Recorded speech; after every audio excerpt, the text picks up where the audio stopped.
Le réveil de l'armée congolaise, une impérative nécessité. L'agression rwandaise, dissimulée sous le prétexte de la rébellion du M23, constitue une menace existentielle pour la souveraineté de la République démocratique du Congo.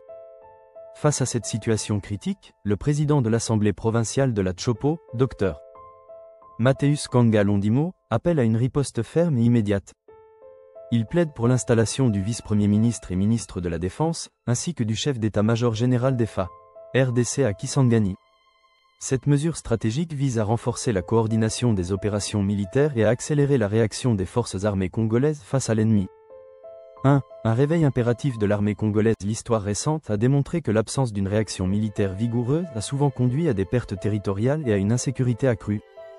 L'armée congolaise, force légitime de défense nationale, doit retrouver sa capacité de déploiement rapide et d'intervention efficace. Une armée disciplinée et bien coordonnée est essentielle pour contrer l'expansion des forces rebelles qui menacent non seulement l'est du pays, mais aussi le centre stratégique que représente Kisangani.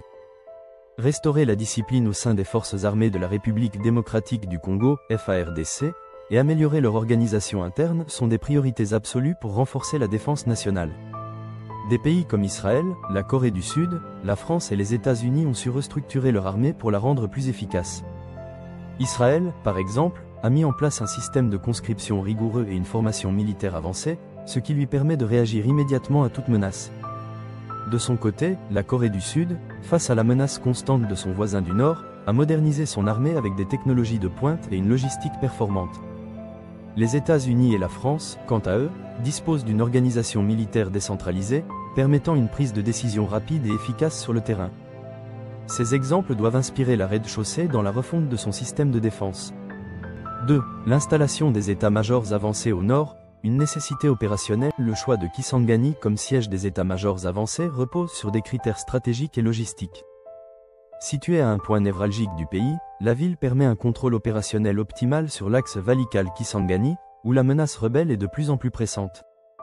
En établissant le commandement militaire à Kisangani, l'armée congolaise bénéficiera d'une meilleure coordination entre les forces engagées sur le terrain, ce qui favorisera une réponse rapide et efficace aux incursions ennemies.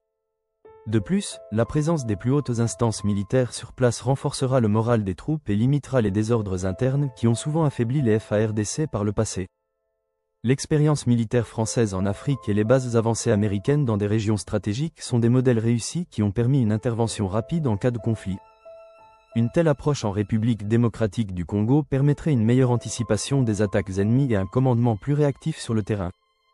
3. Une décision politique courageuse et impopulaire mais indispensable. Le président Félix Tshisekedi fait face à un choix décisif, maintenir une gestion centralisée de la défense nationale à Kinshasa ou déplacer les centres névralgiques vers les zones de conflit pour une action plus ciblée.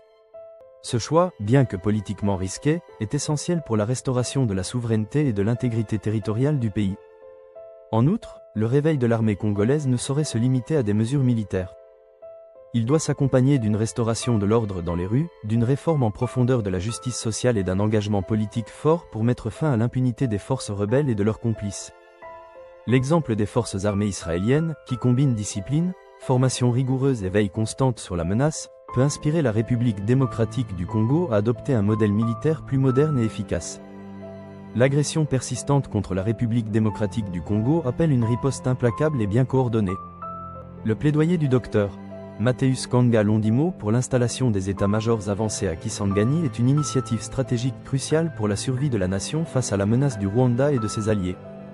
En s'inspirant des stratégies de restructuration militaire adoptées par Israël, la Corée du Sud, la France et les États-Unis, la République démocratique du Congo peut renforcer sa capacité de défense et garantir une paix durable sur son territoire.